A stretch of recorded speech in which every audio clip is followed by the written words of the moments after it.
Miss Munoz here to do a couple examples with you on this Google Sheet. It's called Balanced or Unbalanced Chemical Equations. And you may have done one of these previously. But if you haven't, I'm just going to show you real quick how to do some. I'm actually going to do a couple of the harder examples. So then when you go back and do the easier ones, you'll have no problem. We're going to do number 8 and number 10.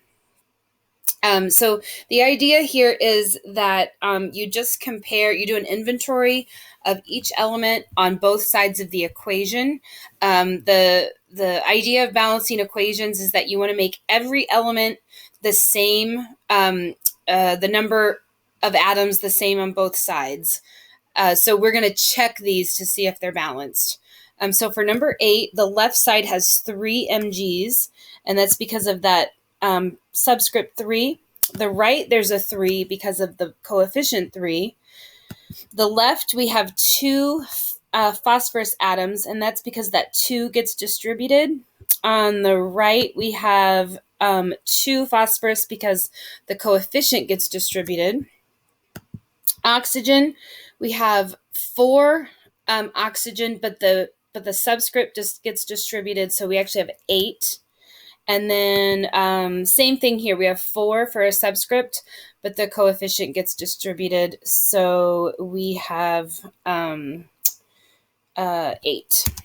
Okay, then hydrogen, we have 3 times 2, so we've got 6 of those.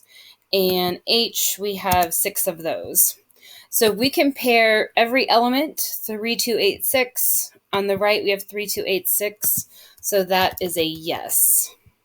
Changes color, we know we did it right.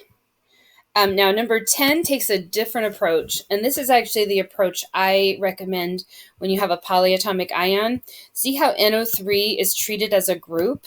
And that's because NO3 is in a group on both sides. So when we get to that one, I'll explain. Pb, and I'm going to, instead of doing, never mind, forget what I just said. Pb, this side has 1. The product side also has 1. Cl, coefficient or subscript of 2. On this side, there's only, there's no subscript, but the coefficient of 2 goes for the whole thing, so it has 2.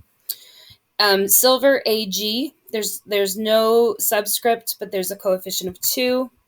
On this side, same thing.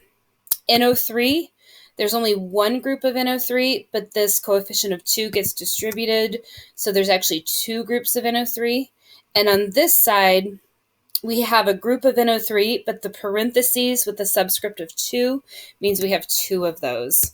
This one also, we see 1, 2, 2, 2, 1, 2, 2, 2. So this one is also balanced, and it changes color. If you come across anytime any one of these is not the same, you will type no. They all have to match up in order for it to be balanced. And then that's when you type yes, it'll change color. If any single element is not balanced, the whole thing isn't balanced, and you would type no.